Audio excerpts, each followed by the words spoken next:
안녕하세요. 우리 채널 오시기를 환영합니다. 오늘의 사연을 소개하겠습니다. 그날은 할머니 생신이었기에 친척들 모두 우리 집에 모였습니다.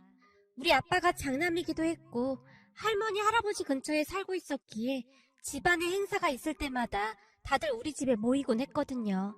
작은 아빠 가족들과 고모네 가족들까지 다 모이면 집안이 시끌벅적했는데요. 아니나 다를까 문을 열고 들어서자마자 고모가 급히 뛰어오더니 제 옆에 자리를 잡고 앉았어요. 희주야, 너 남자친구 집에 인사 갔다 왔다며? 근데 내가 듣자하니 완전 깡촌 중에 깡촌이라고 하던데 그 말이 사실이니? 고모의 얼굴에서 희열이 느껴질 정도였는데요. 제가 미처 대답을 하기도 전에 고모가 다시 물었어요. 그리고 완전 답답하고 가부장적인 그런 사람들이라며? 넌 어쩌다 그런 사람들을 만나게 된 거냐? 그래서 너 어쩔 건데? 설마 결혼할 생각이니? 하긴 남녀관계가 사귀었다가 아무렇지도 않게 막 헤어지는 게 그렇게 쉬운 건 아니겠지. 어쩌겠니? 네 팔자가 그냥 그런가 보다 해야지. 넌 뭐가 신난다고 그렇게 호들갑이야? 그리고 우리 희주가 얼마나 야물딱진데 알아서 잘할 테니까 넌 신경 꺼. 엄마, 무슨 말을 그렇게 해? 나도 걱정되니까 그런 거 아니야. 네가 푹 또 걱정돼서 그러겠다. 우리 희주가 니네 수빈이보다 못한 집에 결혼하게 된 것 같으니까 아주 좋아 죽겠지? 엄마는 왜 나한테만 그래? 네가 하는 꼬라지를 봐. 내가 괜히 그러나. 할머니께서 고모를 있는 대로 노려봤습니다. 그런 할머니와 고모를 가만히 바라보고 있었는데요. 그나마 심란하던 제 마음이 더욱 심란해질 수밖에 없었습니다. 사실 저는 결혼을 약속했던 남자친구가 있었어요. 남친은 직업도 괜찮았고 성격도 좋았기에 우리 부모님뿐만 아니라 할머니, 할아버지도 엄청 마음에 들어 하셨어요. 그렇게 결혼 이야기가 나오기 시작하던 어느 날 처음으로 남친 집에 인사를 갔습니다. 남친 본가가 지방에 있는 작은 시골 마을이라는 것을 얼핏 들어 알고는 있었지만 생각했던 것보다 훨씬 외진 그런 곳에 있었어요. 저는 서울에서 태어나서 쭉 살아왔었기에 그런 시골 마을은 처음이었는데요. 하물며 마을이라고 하기에는 주변에 집도 별로 없었고 뒤에는 큰 산까지 떡하니 자리 잡고 있는 모습이 제 눈에는 너무나 낯선 풍경이었거든요. 차에서 내린 제가 그러한 것을 보며 눈만 깜빡인 채 멍이 서 있었는데 눈치 없던 남친이 아무렇지도 않게 말을 꺼냈어요. 그래도 내가 취직하고 나서 몇 년 뒤에 집을 새로 지은 거야. 내가 결혼하게 되면 며느리가 와서 놀란다고 우리 부모님께서 큰맘 먹고 지었거든?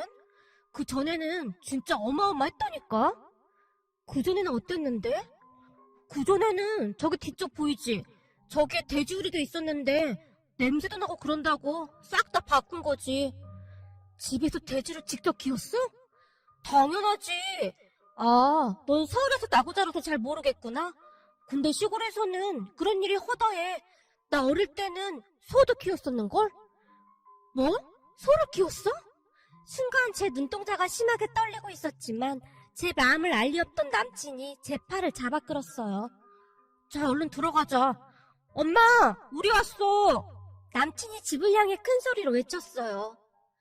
왔니? 오느라 고생했다. 왔어요. 오느라 고생했어요. 남친 엄마가 제 손에 들려있던 것들을 받아들고는 활짝 웃었어요. 그 뒤에는 남친 아버지와 여동생이 서 있었는데요. 남친 아버지는 제 모습을 뚫어지라 바라보고 있었고 여동생은 수줍은 듯 고개 숙여 인사를 하고 있었어요. 그렇게 다 같이 집 안으로 들어갔는데요. 집안은 제가 생각했던 것보다 훨씬 깨끗해 보였습니다. 오느라 힘들었죠?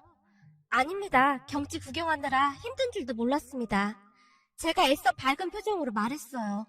그 순간 아무 말 없이 제 눈을 뚫어지라 바라보던 남친 아버지가 물었어요. 내가 듣기로는 서울에서 나고 자랐다는데 이런 곳으로 시집 오는 거 괜찮겠어요? 여보, 1년에 여기 몇 번이나 내려온다고 그런 걸 물어. 그래도 그런 게 아니지. 여자가 시집을 오면 출가 외인이 되는 건데 그런 걸 잘 지켜야 한다 그 말이야. 본디 집안에는 여자가 잘 들어와야 별탈이 없는 거야. 내가 주변을 봐도 여자 잘못 들어와서 품비박산난 집안이 한둘이 아니야. 그렇게 남친 아버지의 일장연설이 시작되었는데요. 아버지, 그렇게 했다간 요즘 며느리들 다 도망갈걸? 그래도 사람이 도리는 지켜야 하는 거지. 우리가 농사 짓는데 농번기 때는 내려와서 일손도 돕고 해야 하는 게 이치에 맞는 거 아니겠어요? 안 그래요? 네? 그게 저는 농사일을 한 번도 해본 적이 없는데 어쩌죠? 제 입에서 그 말이 툭 하고 튀어나왔는데요. 아마도 너무나 당황한 나머지 그랬던 것 같습니다. 날 때부터 농사일을 잘하는 사람이 어디 있겠어요? 차차 배우면서 하는 거지. 아빠, 그만 좀 해.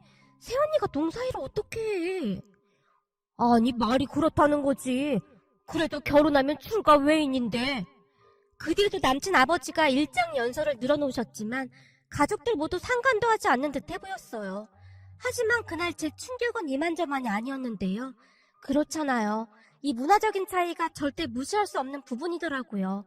결국 그날 집에 돌아온 제가 이불까지 뒤집어 쓰고 울고불고 난리를 친 건 말할 것도 없었고요. 그렇게 저는 부모님과 할머니, 할아버지께 사실대로 말을 하게 되었고 제 말을 들은 가족들의 근심도 깊어져만 갔습니다. 그런데 그러한 사실을 들었던 고모가 신이 난 채 뛰어들어왔던 거였고요. 사실 고모한테도 딸이 하나 있었는데 사촌언니 수빈 언니였어요.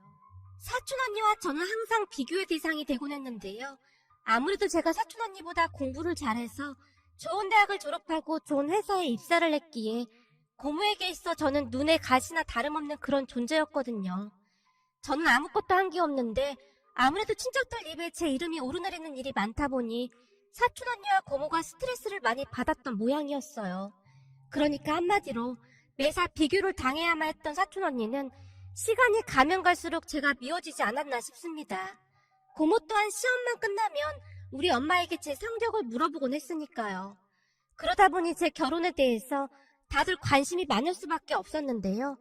제가 깡촌으로 시집을 간다는 말을 들은 고모가 호들갑까지 떨며 좋아할 수밖에요. 그날 고모의 표정은 그 어느 때보다 밝아 보였고 행복해 보이기까지 했습니다. 아니 어쩌다 그런 총구석에 사는 남자를 고른 거니? 너 정도면 서울에서는 부잣집 도련님이랑 결혼할 줄 알았는데 이래서 사람 인생 모르는 거라니까. 희주 네가 그리 될 줄 누가 알았겠니? 아니 보자 하니까 넌 무슨 말을 그렇게 해. 시골이 뭐가 어때서? 사람들만 괜찮으면 그만이지. 엄마, 이게 그렇지가 않거든. 가만 보면 촌 사람들이 더 깐깐하고 대화도 안 되고 엄청 힘들게 한다잖아. 내가 들어보니 농번기 때 와서 농사일도 도우라고 했다며? 거기다 요즘 세상에 출가외인이 뭐야 출가외인이. 지금이 조선시대도 아니고 시부모가 그런 사고방식을 가지고 있는데 말 다 한 거지. 앞으로 시집살이 호되게 시킬 게 뻔하다니까. 그리고 시골 양반들 보니 맨날 여기 아프다 저기 아프다 그러는 건 말할 것도 없고 뭐가 그렇게 필요한 게 많은지 돈도 그렇게 많이 뜯어간다고 하잖아. 그냥 앞날이 훤히 보인다 보여. 고모가 고개를 절레절레 흔들고 있었어요. 아직 결혼한 것도 아니고 네가 왜 참견을 해? 네 오빠랑 올케 언니가 알아서 하니까 넌 신경 붙들어매. 내가 그냥 그러는 게 아니잖아. 그래도 조카인데 걱정돼서 그러는 거지. 얼씨구, 네가 참도 걱정돼서 그러겠다. 그렇다니까. 생각해봐. 우리 수빈이가 사귀는 남자는 때깔 나는 서울 사람이고 시부모 될 사람들도 아주 젠틀하단 말이야. 근데 그런 촌구석에 사는 사람들이 대화나 통하겠어? 내가 보기엔 희주 앞날이 아주 깜깜하다 못해 암흑이야. 고모가 걱정스럽다는 말만 할 뿐 목소리는 오히려 활기차 보일 정도였어요. 쓸데없는 소리 하지 말고 조용히 있어. 그렇잖아도 네 올케 언니랑 오빠가 지금 엄청 신나네 하는데 계속 입 나불댈 거면 당장 네 집에 가. 가만 보면 엄마는 나만 미워하는 것 같아. 네가 하는 짓을 좀 봐봐. 안 그러게 생겼나? 할머니와 고모가 한동안 실갱이를 벌이고 있었는데요. 그 사이 사촌 수빈 언니가 제게 넌지시 말을 꺼냈어요. 넌 왜 그런 촌사람과 결혼하려고 하는 거야? 그게 무슨 말이야? 사랑하니까 결혼한다는 거지. 너 그거 진짜 웃긴 생각인 게 결혼하고 나서 3달이면 콩깍지 벗겨지거든? 그럼 그때부터 지옥문이 열리는 거야. 하긴 네가 그런 깡촌 출신 남자랑 결혼해주면 나야 좋지만. 언니한테 좋다니 그건 또 무슨 말이야? 그렇잖아. 평생을 네 그림자 뒤에 숨어 살았는데 이제부터 너랑 나랑 입장이 바뀌게 되는 거잖아. 비록 네 남친이 네 남친보다 직업은 별로지만 예비 시부모 되실 분들은 그렇게 막무가내는 아니거든. 하긴 시골 사람들하고 서울 사람들하고 어떻게 똑같겠냐. 맞다. 근데 말이야, 너 그 집 내려가면 매일 한복 입고 문안 인사 드려야 하는 거 아니냐? 그 집이 엄청 가부장적인 그런 집안이라며. 거기다 네 남친 손 하나 까딱 안 하고 물 떠와라 밥상 차려라 그러는 거 아니야? 너 진짜 어떻게 하려고 그러냐? 네 남친 여동생 나이도 어리다면서 완전 걸리는 게 한두 개가 아니네. 생각만 해도 끔찍하다 끔찍해. 사촌 언니가 고개를 절레절레 흔들며 한심하다는 듯이 바라봤어요. 그런 고모와 사촌 언니의 말을 듣다 보니 더욱 심란해질 수밖에 없었는데요. 사실 두 사람이 얄밉게 말을 하긴 했지만 틀린 말도 아니었으니까요. 결국 며칠 뒤 남친을 만나서 제가 잔뜩 긴장한 채 진지하게 말을 했어요. 저기 말이야, 나 자신 없어. 자신이 없다니 뭐가 자신이 없어? 그때 자기네 집 인사 갔을 때 나보고 농사일도 도와야 하고 며느리는 출가 외인이라는 등 그러시는데 나 그런 거 절대 못해. 요즘이 무슨 조선시대도 아니고 출가 외인이 웬 말이야. 내가 곰곰이 생각해봤는데 결혼하고 나면 명절 때도 우리 집 못 가게 하실 것 같던데 난 그렇게 못 살 것 같아. 아, 출가 외인이라고 하시긴 했지. 근데 말이야, 그거 걱정할 거 하나 없어? 걱정할 게 없다니. 자기야 자기 부모님이니까 그렇게 쉽게 말하나 본데 자기랑 내 입장은 다른 거잖아. 이래서 남자들이 결혼하면 변한다고 하는 거구나? 아니, 그게 아니라 우리 아버지가 원래 말이랑 행동이 좀 많이 다르시거든. 그니까 신경 안 써도 돼. 그리고 만약 그러면 내가 다 막아줄게. 그건 내가 약속할게. 그동안 나 봐와서 잘 알잖아. 나 거짓말 절대 안 하는 거. 남친이 자신만만하게 말을 했어요. 그런 남친을 보면 어찌해야 하나 고민될 수밖에 없었는데요. 정말이지 남친만 놓고 보면 뭐 하나 빠지는 게 없는 너무나 좋은 사람이었으니까요. 결국 저는 남친을 포기하지 못한 채 한번 믿어보기로 했습니다. 그렇게 시간이 흘러 상견례 날이 가까워졌습니다. 남친 본가가 워낙 시골 마을에 있어서 상견례 장소가 걱정이 될 수밖에 없었는데요. 그런 제 걱정과는 다르게 남친이 아무렇지도 않게 상견례를 서울에서 한다고 했어요. 장소도 남친이 잘 알아봐서 정했다고 했고요. 그런데 남친 부모님과 여동생이 상견례 전날 미리 올라왔기에 죄송한 마음에 먼저 인사를 드리게 되었는데요.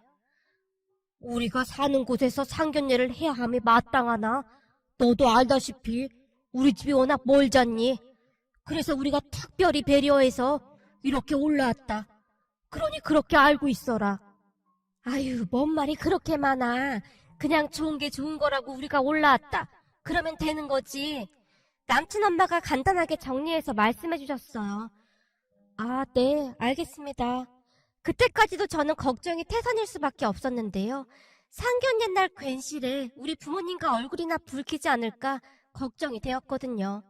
결국 제가 남친에게 걱정스레 물었어요. 자기야, 혹시 내일 무슨 일 있는 건 아니겠지? 일? 무슨 일? 아니, 아버님께서 워낙 가부장적인 분이시잖아. 그래서 괜시레 우리 부모님이랑 얼굴이라도 붉히실까봐 걱정돼서 그렇지. 아, 우리 아버지? 근데 큰 걱정은 하지 않아도 될걸? 우리 아버지 시키는 대로만 하면 절대 터치하실 분이 아니거든. 뭐? 그게 무슨 말이야? 시키는 대로라니. 그럼 우리 결혼하고도 아버님이 시키는 대로 다 해야 한다 그 말이야? 아, 그게 말이야. 아무튼 내 말만 믿고 그냥 지켜봐봐. 이게 진짜 쉬운 일이거든? 아마도 별일 없을 거야. 우리 아버지가 말씀하시는 가부장적이라는 게 좀 특이한 거라. 남친은 그저 태평해 보였어요. 그렇게 다음날 상견례 장소에 다 같이 모였는데요. 나름 깔끔하게 차려입으신 남친 부모님께서 먼저 와서 기다리고 계셨어요. 저희가 내려가야 되는데 너무 먼 길을 오시게 해서 정말 죄송합니다. 아닙니다. 별 말씀을요. 그 출가 외인이라는 말도 있지 않습니까? 이제 희주가 우리 집안 사람이 되는 건데 당연히 우리가 와야 하는 게 마땅한 것이죠. 아, 네. 근데 그게 출가 외인이랑은 무슨 상관인지? 저게 그래서 말인데요. 혼수를 받아야 마땅하나? 희주가 출가 외인이 돼서 우리 집안 사람이 되는 건데 그런 건 받아서 뭐 하겠습니까? 다 생략하고 싶은데 사돈들은 어떻게 생각하십니까? 예? 그렇게 생각해 주시면 저희야 감사하겠지만 그래도 조금은 해야 하지 않겠습니까? 아닙니다. 그거 다 돈 낭비 아니겠습니까? 그냥 간단하게 진행하시죠. 참, 니들 집은 어떻게 할지 말씀드렸냐? 남친 아버지가 남친에게 물었어요. 아니요, 아직 말씀 못 드렸어요. 저기 여자는 결혼하면 주가 외인인데 집은 남자가 준비하는 게 당연한 이치 아니겠습니까? 그래서 저희가 아파트 하나 장만해 줄 생각입니다. 예? 집을요? 집이 한두 푼 하는 것도 아니고 그냥 전세로 시작하면 좋을 것 같습니다. 그동안 우리 희주가 모은 돈도 있고 저희도 조금 보태줄 수도 있을 것 같고요. 아이고, 무슨 그런 말씀을요. 여자는 출가 외인인데 집은 당연히 남자 쪽에서 하는 게 맞는 거지요. 그리고 희주, 너는 그동안 모아놓은 돈 부모님께 드리고 오거라. 네? 부모님께요? 그게 당연한 거 아니겠냐?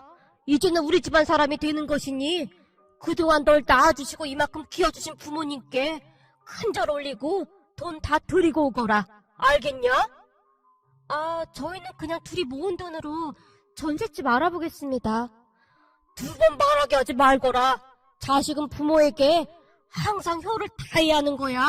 그러니 부모님께 꼭 큰절 올리고 그대로 드리거라. 네, 알겠습니다. 꼭 큰절도 드려야 한다. 남친 아버지가 다시 한번 강조해서 말씀하셨고 저도 모르게 대답을 하고 말았는데요. 그 순간 우리 부모님과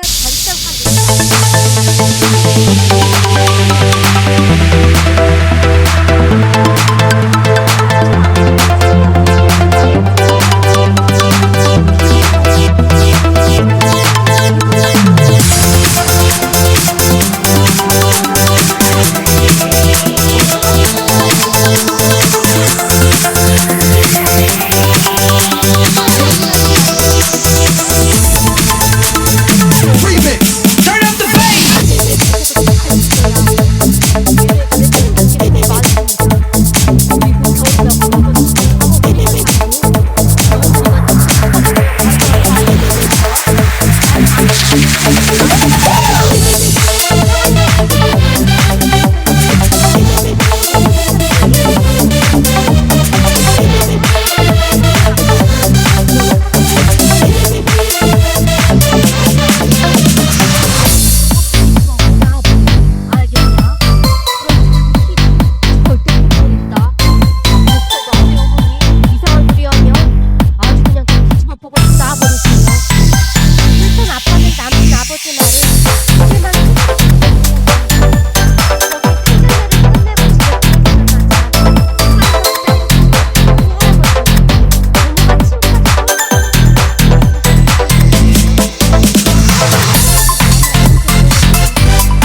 말해. 아까 엄마도 들었잖아. 출가 외인이라고 하는 말.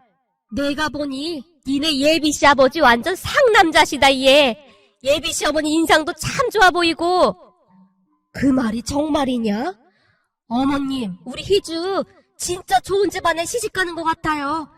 쟤는 가만히 있어도 그냥 복이 굴러 들어오네요. 난 다 찬성입니다. 당신은 어때? 나도 뭔가 기분이 묘하긴 한데 이상하게 기분이 나쁘진 않더라고. 그렇지. 아무튼 제 시아버지 참 특이한 분이셔. 그 순간 옆에 있던 고모가 놀라서 외쳤는데요. 그럼 깡촌에서 돈이 어딨다고 집을 사준대요. 그거 다 뻥 아니에요? 이러다 희주 사기 결혼 당하는 거 아니야? 사기 결혼이라니요. 고모 말이 좀 심한 것 같네요. 얘기 들어보니 바깥 사돈 아버님께서 생전에 해외에 가서 돈을 그렇게나 많이 벌었다잖아요. 그 돈으로 땅을 사서 오랫동안 농사 짓고 땅도 빌려주고 하셨다는데 지금은 희주 시아버지 되실 분이 그 땅들을 다 처분하고 자그마하게 농사 지으면서 다시 집 짓고 살고 계신다고 하잖아요. 재산이 아주 어마어마한 것 같더라고요.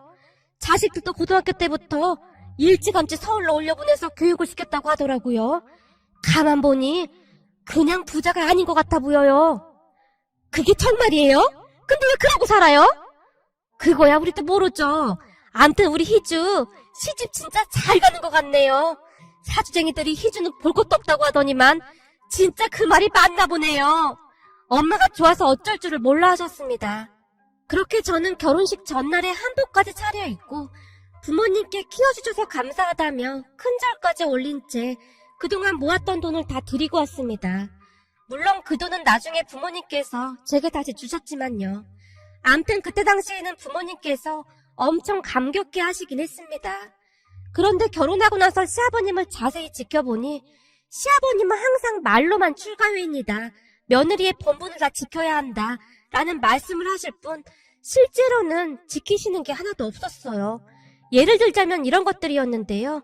시아버님께서 집안의 장손이셨기에 제사가 참 많은 편이었어요. 하지만 저도 직장생활을 하고 있었기에 그 많은 제사에 참석을 할 수가 없었는데요.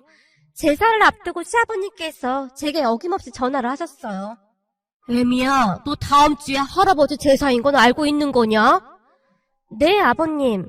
그때 달력에 다 표시해 주셔서 그거 벽에 걸어두고 있었는걸요? 그렇잖아도 그 전날 휴가 내서 내려가려고요. 그래? 네가 장손 며느리 역할을 아주 잘하고 있구나. 그래서 말인데 제사에 장손 며느리가 참석을 해야 함이 마땅하나? 내가 다음 주 일기예보로 확인해보니 그날 비가 많이 온다고 하잖니? 아, 네, 아버님. 그래서 내가 몇 날 며칠을 생각해봤는데 말이다. 비까지 오는데 혹시라도 이 먼 곳까지 내려오다가 사고라도 날까봐 걱정이 돼서 말이다. 그래서 말인데 내가 이번만 딱 눈 감고 이해해줄 테니 이번에는 내려오지 말거라. 네? 그래도 첫 제사인데 내려가야 하지 않을까요? 넌 출가 외인인데 이 시애비 말을 뭘로 듣는 거야? 난 두 번 말하는 거 딱 질색인 사람이다. 그러니 그리 알고 전화 끊으마. 네 시어머니랑도 다 얘기 끝났으니 그리 알고 있거라. 네, 아버님. 제가 기어들어가는 목소리로 대답을 했지만 아무래도 석연찮은 마음이 들어 시어머님께 다시 연락을 드렸어요. 애미냐? 왜 전화했어? 무슨 일 있어? 저기 어머님, 그 할아버님 제사잖아요. 그래서 내려가 볼까 했는데 아버님께서 내려오지 말라고 하셔서요. 그래, 가까운 거리도 아니고 네 시아버지 말로는 그날 비까지 많이 온다고 하더구나. 그러니까 네 시아버지가 시키는 대로 해. 그래야 집안이 평탄한 법이야. 그래도 어머님께 죄송해서 어쩌죠? 그 많은 음식 혼자 다 하셔야 하잖아요. 음식이야 친척들도 있고 네 시아버지도 있고 하니 걱정 안 해도 된다. 아버님께서 음식도 하세요? 당연하지. 전이랑은 네 시아버지 담당인데. 아, 네. 근데 제가 아무래도 너무 죄송해서 어떡하죠? 그럼 네가 돈이나 좀 붙여주던지. 돈이요? 얼마나 붙이면 될까요? 한 5만 원이면 될 거야. 네? 5만 원이요? 너무 적은 것 같은데? 아니야. 그 정도면 친척들하고 읍내 나가서 커피 한 잔씩 다 돌리고도 남는다. 거기다 쭈쭈바다 하나씩 먹으면 아주 딱이야. 내가 네가 쐈다고 꼭 말해주마. 시어머님의 목소리가 한층 밝아져 있었어요. 아, 어머님 정말 감사하고 죄송해요. 뭐가 죄송해. 넌 앞으로도 네 시아버지가 하라는 대로만 하면 되는 거야. 그 말을 듣는데 저도 모르게 눈물이 나올 정도였는데요. 두 분은 항상 그런 식이었거든요. 거기다 시아버님 생신을 앞두고 있던 어느 날 시아버님께서 또다시 전화를 하셨는데요. 애미야, 이번 내 생일 말이다. 네가 내려와야 하는 게 며느리 도리지만 그날이 목요일이잖니? 근데 시아버지 생일이라고 회사에 휴가를 내면 그것보다 꼴보기 싫은 게 없다고 하더구나.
안녕하세요.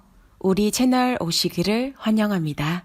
괜히 그것 때문에 내가 네 회사 사람들한테 시골 노인네라고 손가락질 당할 수는 없지 않겠냐? 이 사내대장부가 절대 그럴 순 없지.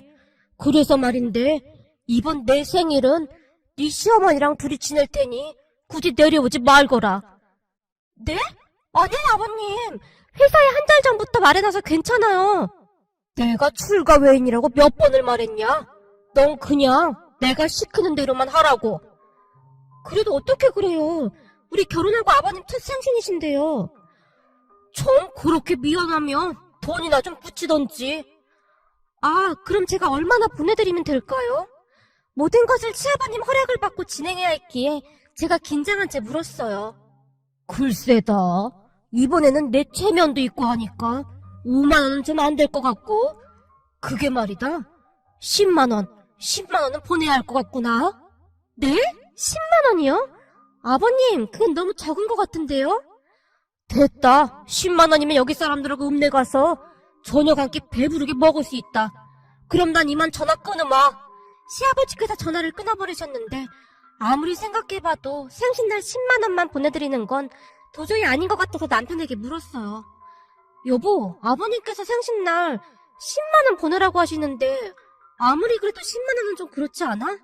내려오지도 말라고 하시는데. 됐어. 아버지가 하라는 대로만 하면 돼. 그럼 아무 문제 없어. 남편이 대수롭지 않다는 듯이 말했어요. 하지만 결혼 후 시아버님 첫 생신날 10만 원만 보내기가 영 민망해서 제가 50만 원을 입금해드렸는데요. 그 뒤 시아버님께서 전화로 버럭하셨답니다. 내가 10만 원만 붙이라고 했잖니. 10만 원이면 읍내 오리고기집 가서 충분히 맛있게 먹을 수 있다 그 말이야. 나머지 40만 원은 다시 입금했으니 친정 부모님이랑 식사 함께 하던지 항시 부모님께 잘해야 한다. 단지 그 말만을 하실 뿐이었어요. 시아버님은 항상 그런 식이셨어요. 남편 말대로 말만 가부장적이시지 하는 행동은 전혀 그런 분이 아니셨거든요. 덕분에 저는 친척들 사이에서 다시 화제가 될 수밖에 없었는데요. 고모 딸이던 사촌 언니는 서울 태생 남자 만나서 결혼까지 했지만 시집살이란 시집살이는 다 하면서 살고 있었거든요. 참 재미있는 게 말이죠. 사촌 언니 시부모님은 앞에서는 항상 니들 둘만 잘 살면 우린 괜찮다 라고 하면서 허구한 날 돈을 달라고 난리를 치고 있다고 했거든요. 하물며 언젠가는 사촌 언니 시부모님이 사촌 언니 집에 왔던 모양이었는데요. 사촌 언니 시어머님이 아파트 1층에서 택시비가 없다며 카드를 가지고 내려오라고 사촌 언니에게 전화를 했다고 합니다. 그것뿐만이 아니었는데요. 제사면 제사, 명절이면 명절, 집안의 모든 대소사를 다 챙기라며 그렇게 시집살이를 시킨다고 하네요. 어느 날 고모가 시식되며 할머니 댁에 찾아왔다는데요. 진짜 옆에 내가 미쳐도 곱게 미쳐야지. 열불나 미치겠어. 내가 이러다 제명이 못 살겠어. 너 뭔 일인데 그래? 수빈이 시엠이 말이야. 오늘이 그 옆에 내 생일인데 생일상 준비해놓으라고 해서 내가 새벽부터 지금까지 음식 해주고 왔다니까. 진짜 그런 악독한 옆에 내는 내가 보다 처음 본다니까. 앞에서는 고생한 척 사돈 아양까지 떨어대면서 뒤에서 그 지랄을 한다니까. 우리 수빈이도 그냥 시골 남자한테 시집 보내고 그랬나봐. 희준의 시부모는 애들 힘들다고 일찍 내려오지도 못하게 한다며. 이거사, 그게 다 네 업보인 거야. 그러게 자식 가진 부모가 입을 그렇게 나불대고 다니니 잘 될 리가 있겠어? 네 올케 좀 봐라. 무슨 일이 있어도 입 꾹 다물고 남의 자식 얘기 절대 함부로 안 하잖아. 네 자식 귀하면 남의 자식도 귀한 줄 알아야지. 네가 희주부고 무식한 깡총 남자 만나서 결혼한다고 그 난리를 칠 때부터 내가 딱 알아봤다. 그니까 왜 그렇게 호들갑을 떨고 다녀? 몰라. 엄마 근데 우리 수빈이 어떻게 하지? 계속 저렇게 살라고 할 순 없잖아. 얼마 전에는 폐물까지 다 팔아서 시어머니한테 빌려줬다는데 그 돈을 받을 수나 있겠어? 아니지. 그 돈이 문제가 아니라 계속 이럴 거 아니냔 말이야. 속이 상할 대로 상한 고모 눈에 눈물이 가득하더랍니다. 그러던 어느 날 결국에는 고모랑 서춘 언니네 안 사돈 어른이 머리채까지 잡고 싸우다 경찰서까지 가게 되었다는데요. 참 사람 팔자 어찌 될지 모른다고 하더니 사촌 언니가 그리 될 줄 누가 알았겠습니까? 그 모습을 보며 결혼 전 우리 시부모님을 오해했던 것이 그저 죄송스러울 뿐이네요. 앞으로 양가 부모님께 감사하는 마음으로 효도하며 살아가겠습니다.